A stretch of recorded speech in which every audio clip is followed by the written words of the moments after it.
Hi friends, ಸುನೀತಾಸ್ ಕುಕ್ಕಿಂಗ್ಗೆ ಸ್ವಾಗತ.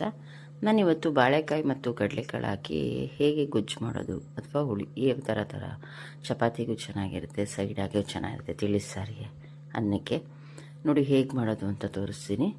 ಕಡಲೆಕಾಳನ್ನ ರಾತ್ರಿ ನೆನೆಸಿಟ್ಟಿರಬೇಕು. ಬೆಳಿಗ್ಗೆ ಎದ್ದು ಕುಕ್ಕರಲ್ಲಿ ಹಾಕಿ ಒಂದು 4-5 ವಿಸಿಲ್, ಕಡಲೆಕಾಳು ಚೆನ್ನಾಗಿ ಬೆಂದಿರಬೇಕು. ಒಂದು 4-5 ವಿಸಿಲ್ ಕೂಗಿಸ್ಕೊಬಿಡೋದು. ನೋಡಿ ಕುಕ್ಕರಲ್ಲಿ 3-4 ವಿಸಿಲ್ ಆದರೆ ಸಾಕು. ಇದಕ್ಕೆ ರುಬ್ಬೋದಕ್ಕೆ ಕಾಯಿ ತುರಿ, 1-2 ಸ್ಪೂನ್ ಎಳ್ಳು, ಬೆಳ್ಳುಳ್ಳಿ, ಈರುಳ್ಳಿ, ಹುರ್ಗಡ್ಲೆ, ಕರಿಬೇವಿನ ಸೊಪ್ಪು ನಾನು ತೋರಿಸ್ತಾ ಇದ್ದೀನಲ್ಲ ನೋಡಿ, ಇಷ್ಟನ್ನು ಹಾಕ್ಕೊಂಡು ಸ್ವಲ್ಪ ಕೊತ್ತಂಬರಿ ಸೊಪ್ಪು ಎಲ್ಲ ಹಾಕ್ಕೊಂಡು ರುಬ್ಬಿಟ್ಕೊಳೋದು. ಒಂದು ಸ್ವಲ್ಪ ಅರಿಶಿನ.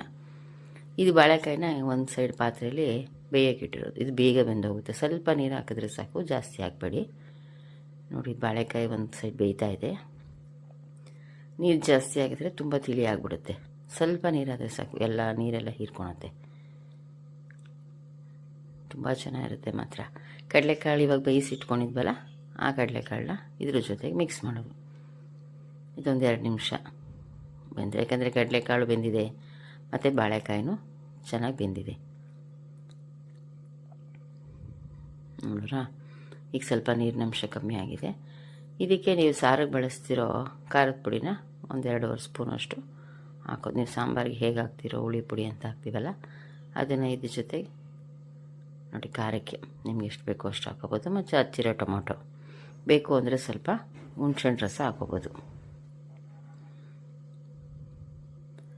ನೋಡಿ ಇದೆಲ್ಲ ಹೊಂದ್ಕೋಬೇಕು. ಒಂದು 5-10 ನಿಮಿಷ ಚೆನ್ನಾಗಿ ಬೇಯ್ತಾ ಇರಲಿ. ನೋಡಿ ಕುದೀತಾ ಇದೆ. ತುಂಬ ರುಚಿಯಾಗಿರುತ್ತೆ. ಚಪಾತಿಗಂತೂ ತುಂಬ ಚೆನ್ನಾಗಿರುತ್ತೆ. ತಿಳಿಸಾರು ಅನ್ನೋಕ್ಕೂ ರುಚಿಯಾಗಿರುತ್ತೆ. ಒಂದು ಸ್ಪೂನು 1.5 ಸ್ಪೂನಷ್ಟು ಉಪ್ಪು ಹಾಕೋಣ. ರುಚಿಗೆ ತಕ್ಕಷ್ಟು ಉಪ್ಪು. ನಿಮಗೆ ಖಾರ ಹುಳಿ ಬೇಕು ಅಂದರೆ ಇನ್ನೊಂದು ಸ್ವಲ್ಪ ಬೇಕಾದ್ರೆ ಸೇರಿಸ್ಕೊಳ್ಳಿ.